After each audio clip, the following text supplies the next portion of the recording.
Assalamualaikum Ustadz. Waalaikumsalam warahmatullahi Saya wabarakatuh. bekerja di perusahaan asuransi yang seperti BUMN tapi bersifat sosial dan sudah lebih dari 10 tahun.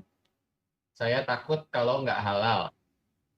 Namun saya belum berani berhenti karena saya single fighter dengan 2 anak dan ada cicilan yang harus saya selesaikan. Dan saya sudah berjanji tidak akan melakukan riba lagi. Saya bingung apakah bekerja di perusahaan asuransi nggak halal dan apa yang harus saya lakukan. Barakallahu fikum. Iya, jadi kita tuh kadang-kala nggak siap untuk hijrah. Kalau tahu haram umpamanya, satu pekerjaan, kita ini tanya, Ustadz ini halal apa haram? Tahu-tahu Ustadz yang mengatakan haram. Nah, Ustadz, tapi anak punya anak, Ustadz 2, Ustadz gimana nanti dengan masa depan anak-anak? Kadang-kala kita nggak punya kesiapan untuk mendengarkan jawaban. Kenapa? Karena iman kita masih lemah. Maka sebelum mendengarkan jawaban dari Ustadz, siapkan hatimu. Dengan menumbuhkan keyakinan bahwa yang memberikan rizki kepada aku bukan perusahaanku. Anak-anak yang ada di rumahku itu tanggungan Allah Azza wa Jalla.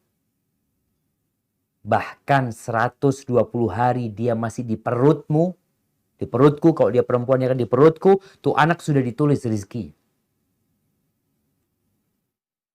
Dan engkau bukan pemberi rizki, hanya penyalur rizki.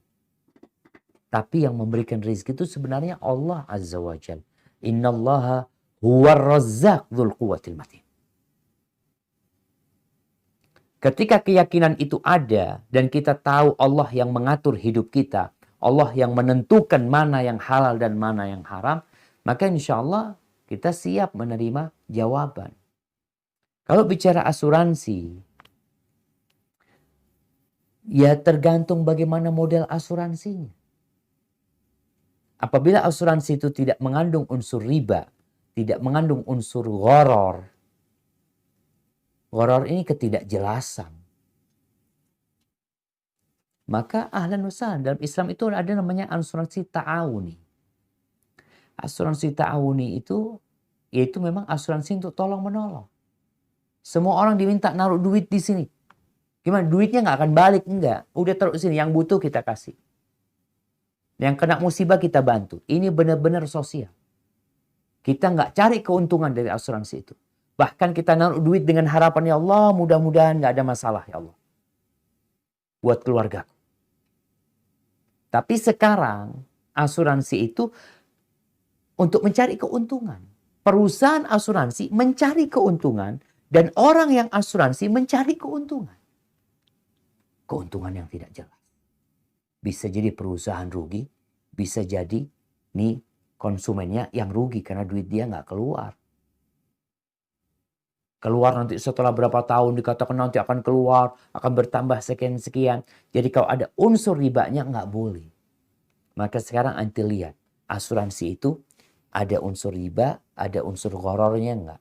Kalau ada itu, maka nggak boleh dalam Islam. Terus bagaimana Ustaz? Engkau punya Allah Azza wa Jalla. Oh iya Ustaz, kalau ngomong enak Ustaz. Tapi prakteknya gimana? Prakteknya lihat para sahabat Nabi. Hijrah nggak punya apa-apa, nol. Nol. Tidur di masjid. Terus bagaimana kemudian mereka hidup? Kau harus yakin. Allah akan kirimkan rizki kepada. Ada anak punya kawan Masya Allah. Dia cerita.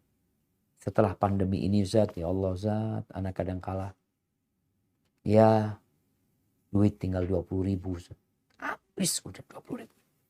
Ya udah, anak ngomong sama istri. Sampai mau nangis kata dia duit itu. Ya sudah, anak belanjain. Subhanallah, setelah dibelanjain datang rezeki.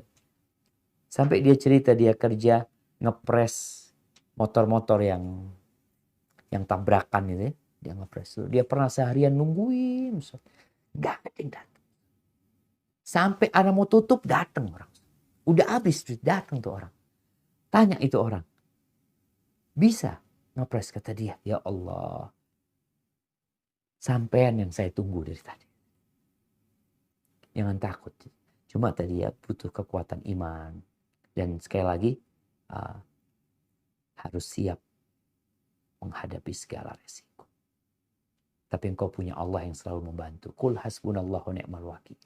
Katakan Allah sebaik-baiknya mencukupi aku. Dan dia sebaik-baiknya pelindung.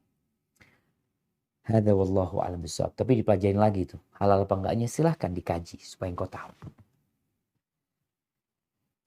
Barakallahu